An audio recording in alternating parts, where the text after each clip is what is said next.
Welcome back na naman kayo guys sa ating YouTube channel, at ngayong araw ay hindi tayo maglalaro sa server, kundi tuturuan ko kayo kung paano mag-edit ng thumbnail na pwede nyo gamitin sa inyong mga YouTube channel kagaya ng mga to. So ang kailangan lang nating apps ay itong tatlong to, yung CapCut, SkinSeed at Pixellab. So kung gusto nyo ng magagandang kung gusto niyo mag-remove background, is pindutin niyo tong remove background dito para mas madali. And pili lang kayo kung anong gusto niyo remove background. Kagaya nito, i-remove background ko yung logo ng Pixellab. So yan, madali lang siya, is automatic madedetect na yan ng CapCut. So export nyo lang. So yan na, ganun lang kadali mag-remove background dito. Pati itong CapCut, i-remove background natin.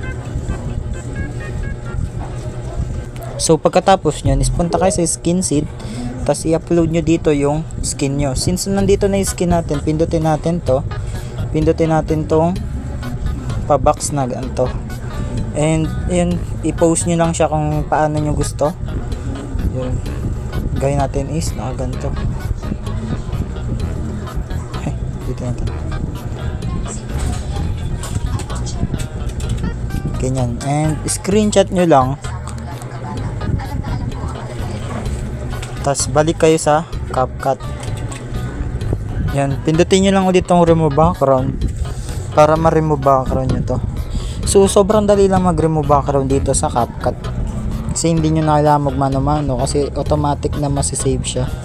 Yan, pagkatapos na is punta na tayo sa Pixellab. Pag nasa Pixellab na kayo, is punta kayo dito and pindutin nyo yung from gallery para mapalitan nyo yung background. So tayo, hanap muna tayo ng pwede pang background.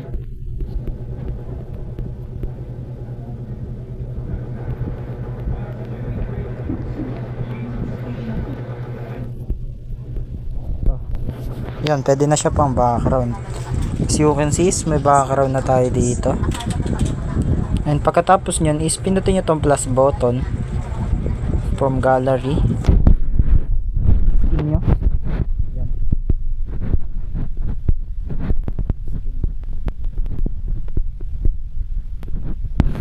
Bala kung paano isang gusto nyo magkaroon ng parang outline sa gilid ng skin nyo, is pindutin nyo tong stroke and enable nyo lang siya, and kayo na bahala kung gaano kakapal.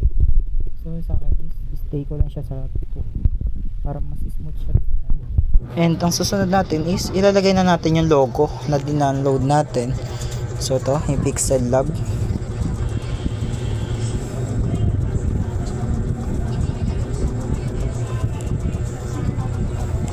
At yung CapCut.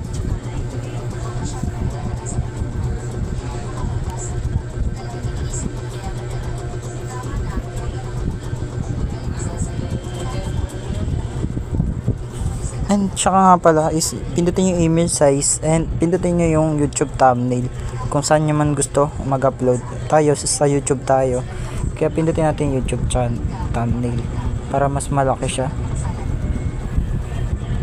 And ayun lang, ganun lang kasimple. Kayo na bahala kung paano nyo ilalagay yung mga gusto nyo ilagay. So tayo is maglagay tayo ng sticker dito.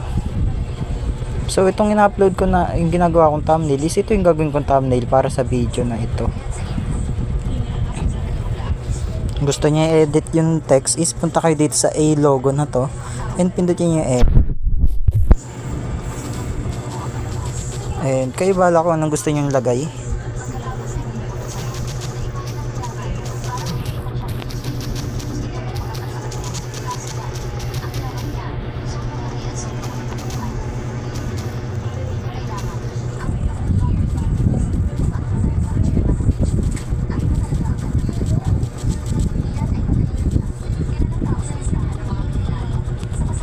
So, kayo na rin bahala kung sa inyo gusto ilagay yung text na ginawa nyo.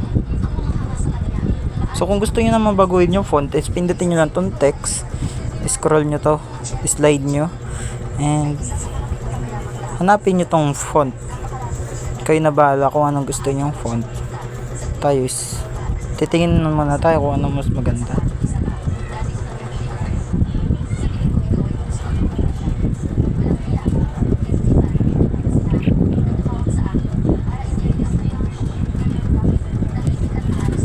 Hanap pa tayo ibang font kasi medyo pangit.